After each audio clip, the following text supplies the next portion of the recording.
Simba es un proyecto gratuito de promoción de la lectura. Ayúdanos a que nuestros libros lleguen a más gente compartiendo lecturas en las redes sociales. Si quieres, también puedes hacer una donación para mantener el proyecto y posibilitar que nuestra biblioteca siga creciendo. El azar. Emilia Pardo Bazán. Cuento: no había conocido Micaela, la de Estíbaliz, otro colegio, otros profesores, otras maestras de costura. Cuanto sabía era aprendido allí, ante aquella mesa y haciendo funcionar aquella máquina. Y, naturalmente, sabía poco.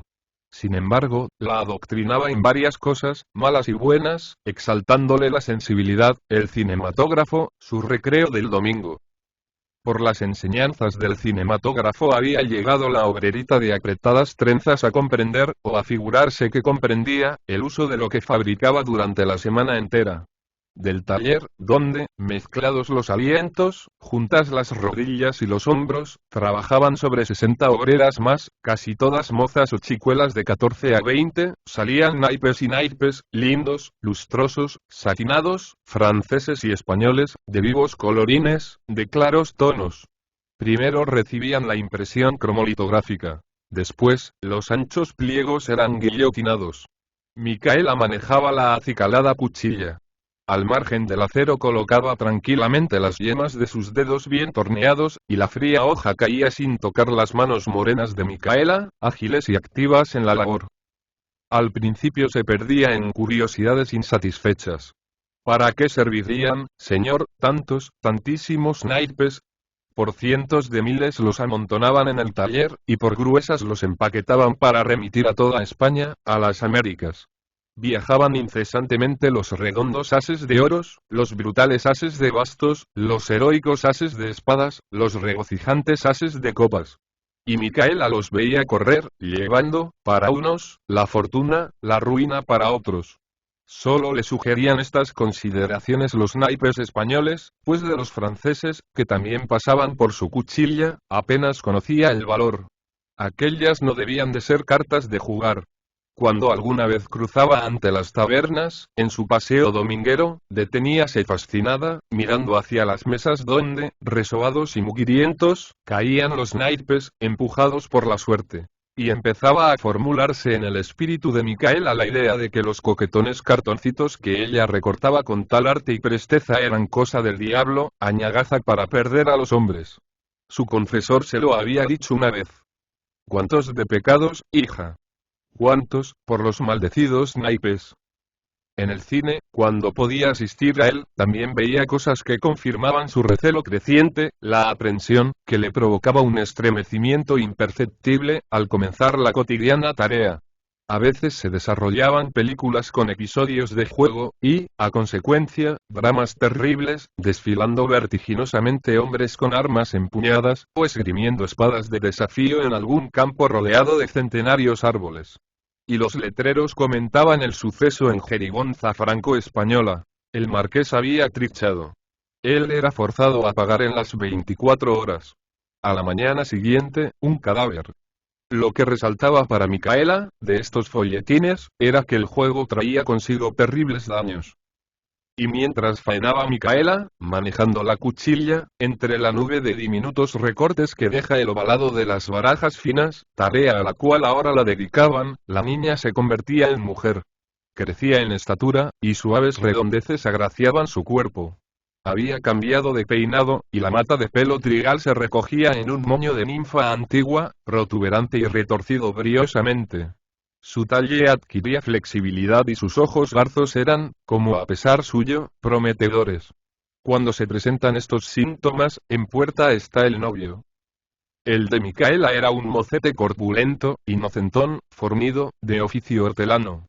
Todas las mañanas traía a la ciudad su cestón de magníficas hortalizas, de enormes acelgas, de blancas y cuajadas coliflores, y todas las tardes esperaba a la puerta de la fábrica a su novia. Primero faltaría el sol en el firmamento que y ante aquella puerta a la hora en que la obrerita salía contenta de haber terminado su tarea, dispuesta a gozar del corto momento libre. Las primeras veces cargaron sobre Micaela las pullas y chanzas de sus compañeras. Pero acabaron por acostumbrarse a la presencia de aquel zagalón, que parecía un cacho de pan. Decían. Ya está ahí Iñasi, el de Socaldo. Y acabaron por no decir ni eso. Sonreían al mozo, que, a su vez, les hacía un gesto de concordia. Pero no las miraba siquiera. Estando allí la suya, la única para quien tenía ojos. Y, sin hablarse al principio, los novios emprendían la caminata hasta la vivienda, no muy céntrica, de la obrerita. Al fin se le soltaba la lengua y acudían las palabras, escasas y graves en él, parleras en ella como gorjeo de ave. Naturalmente, el tema de la conversación era el porvenir. Cuando se casasen, y podían hacerlo dentro de 2 años a lo sumo, porque si bien Micaela carecía de ahorros, habiendo dado siempre su jornal a sus padres céntimo por céntimo, Iñasi, en cambio, atesoraba sus ganancias, y ya guardaba en una hucha lo suficiente para el ajuar y los gastos de la boda.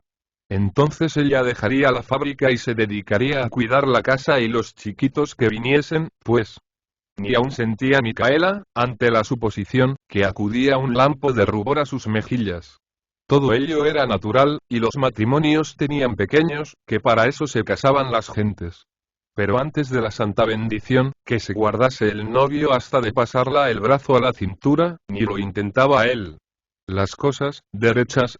Al hilo de las pláticas sobre lo futuro vino la confesión de Micaela respecto a lo presente. Su repugnancia a los naipes, una aprensión vaga que no sabía cómo definir. ¿Tú, Iñasi, ya juegas? Preguntó una tarde, con ansiedad, al muchacho. Musi brisca ya he jugado, pues contestó él sinceramente. Nunca más te vuelvas a jugar, suplicó ella, con acento tan acongojado, que el hortelano se echó a reír, prometiendo lo que le pedía, a no ser que se viese en estrecho compromiso. Vicioso no te soy, repetía. Solo que, los domingos, solían reunirse mozos, o para deportes de fuerza física, barras y pelota, o para dar tormento a los naipes. Y no puede uno a veces negarse. Un mútil es un mútil, N. Cuando estuviesen casados, ya vería Micaela, ya vería cómo pasaba los domingos en su huerto, o iba con ella a donde fuese, pero, entre tanto... Y sucedió entonces que Micaela enfermó. Mal leve, unas calenturillas, que le obligaron a guardar cama un septenario. El médico temía la gástrica, que provoca el tifus, enemigo de la juventud y de la robustez. Pero a los 8 días la muchacha estaba levantada, deseando salir a la calle. Así que pudo conseguirlo, se acercó a la fábrica, al anochecer, buscando con los ojos a Iñasi. No estaba. Inquieta, con mal presentimiento, se atrevió a emprender el camino del huerto, cosa que nunca hubiese intentado si el mal no hubiese alborotado sus nervios, por la fuerza de la misma debilidad. Encontró a su novio cabizbajo, sentado en un pollete, al pie del arroyillo que regaba los tablares. Y, a las primeras palabras, broncamente, el mozo se acusó. No sabiendo cómo entretener las horas del domingo, cómo engañar la impaciencia, había jugado. No en el campo, sino en la misma ciudad, a donde le llevaba el ansia de saber noticias de Micaela. Se había dejado arrastrar a una partida fuerte. Y había perdido todo el pequeño tesoro que destinaba a su establecimiento. Y se iría a los Estados Unidos a ganar pronto eso y más, porque ya no quería esperar tanto, no quería. Sollozando, Micaela le increpó. Bien se lo había dicho. Sí, Iñasi convenía en que ella le había advertido cuanto hay que advertir, y él la había oído resuelto a cumplir su voluntad, y hasta sin importarle un comino de tal diversión.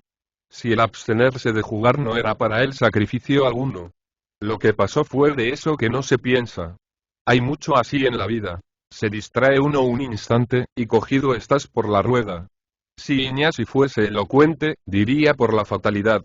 Pero de palabras sonoras no sabía el mútil, y los sollozos de Micaela y su palidez de convaleciente le penetraban de remordimiento infinito.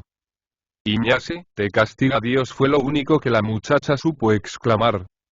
Y al otro día volvió a la fábrica. ¿Qué remedio? Colocando su diestra enflaquecida al borde de la cuchilla afilada, fueron cayendo ante ella los menudos confeti del recorte y las esquinas de los naipes, quedando delicadamente ahogadas, primorosas. En el alma de Micaela había una resaca de congoja y pesadumbre. Las maldecidas cartas. Y en una vuelta, un segundo, tan rápido como el palpitar de un corazón, se fue con el pensamiento al huerto donde Iñasi también sufría. Un vuelo. Zas. La cuchilla, en vez de morder en el cartón, mordió en la carne. Una placa de sangre fresca se extendió por los naipes, coloreándolos. Al grito de dolor de la obrera corrieron las demás. 2 dedos y un colgajo faltaban a la mano de Micaela, que acababa de desmayarse. Y cuando, vendada y atendida, recobró el conocimiento, para sufrir, comprendió aquello que, humillado, confesaba Iñasi. El minuto de distracción, de olvido, lo casual, lo que el azar dispone. Por ese momento de inconsciencia, él, a bordo de un transatlántico, va hacia la América del Norte, y ella, medio manca, trata de reaprender con lo que le resta de mano el movimiento de un trabajo que defienda la vida.